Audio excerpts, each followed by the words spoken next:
All right, welcome back, everyone. This is your friendly neighborhood aircraft mechanic, Lawrence, and today I'm going to talk about a little problem I had where I had to find a leak. Did a little troubleshooting. So I was working on a 737 and working at the terminal, just during night. Not the best lighting out there to find anything. So I'm doing my check, and we have an oil crew. They go around to each plane and they fill the plane with oil. They see, if the oil is low on each engine, and they fill the engines with oil. And they do that from plane to plane. All the planes are down for that night that require them. So the oil crew came over to my plane and they saw some fluid in the engine bay, and they thought that it was fuel, because it did kind of smell, like fuel in the engine bay. But that doesn't necessarily mean that you have a fuel leak. There are a lot of drain lines, and sometimes fuel comes out of the drain lines, and just goes overboard. So, but I didn't know. I didn't know myself, just upon, initially just looking at it, I didn't know whether it was fuel, oil, or hydraulics. So I looked around, I checked the fuel lines, I checked the oil lines, I checked the hydraulic lines. I checked all the fluids to find out where it was coming from. What I found, what I found was that it was hydraulic fluid. It wasn't fuel, even though there was a fuel smell. It was hydraulic fluid, and you can even tell that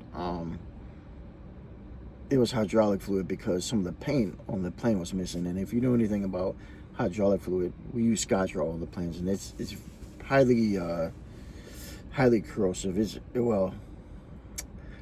don't know if I want to say corrosive, but it's a very harsh chemical. If you get any in your eyes just a little bit, you won't be able to see.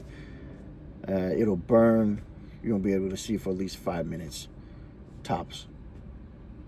It's some really tough stuff.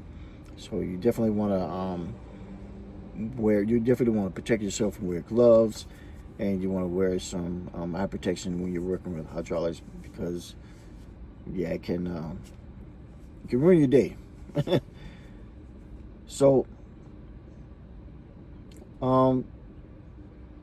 I did some looking around in the engine bay, and what I found was that the hydraulic leak was coming from the hydraulic engine driven generator. I know that's a lot. That's a tongue twister to say that a bunch of times real quick. And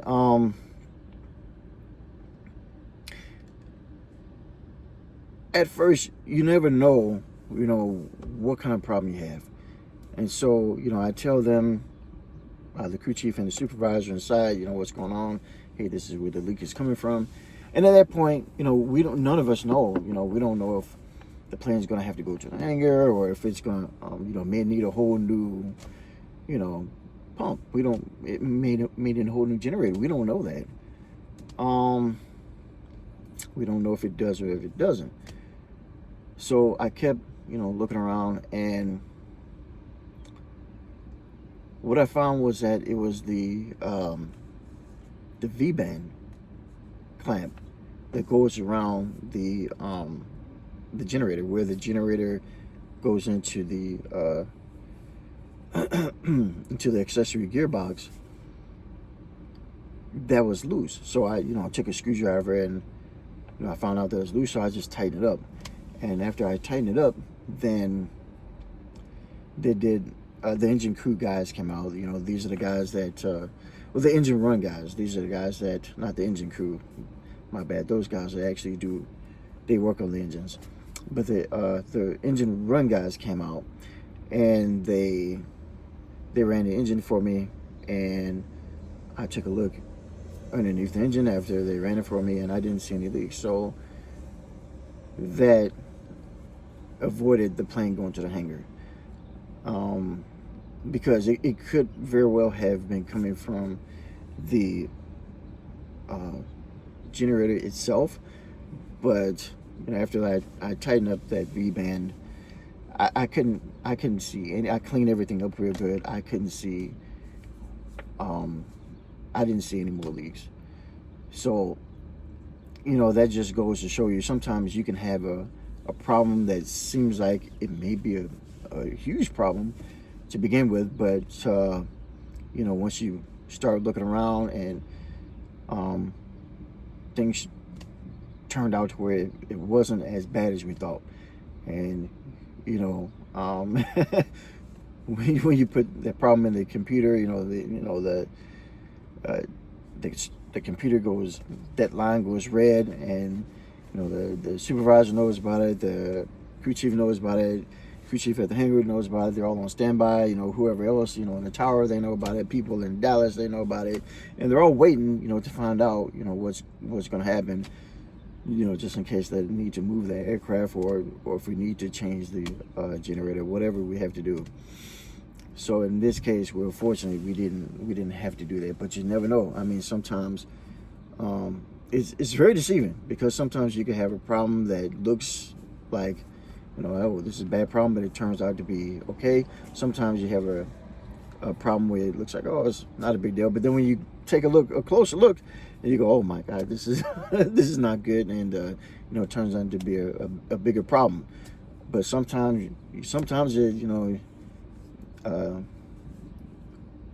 how's this thing go? You get what you see, or sometimes it is what it is. Sometimes you see the problem, and well, yep, that's a problem, and plane's got to go to the hangar, or this has to be fixed. So it can be deceiving sometimes, so you have to go in with a fresh approach, with a fresh mind, and a fresh perception, in my opinion, because you really don't know right off the bat, and you don't want to call it either way until you check everything and you make sure. Because even if it looks like a big problem, it may not be. It may be just a simple problem.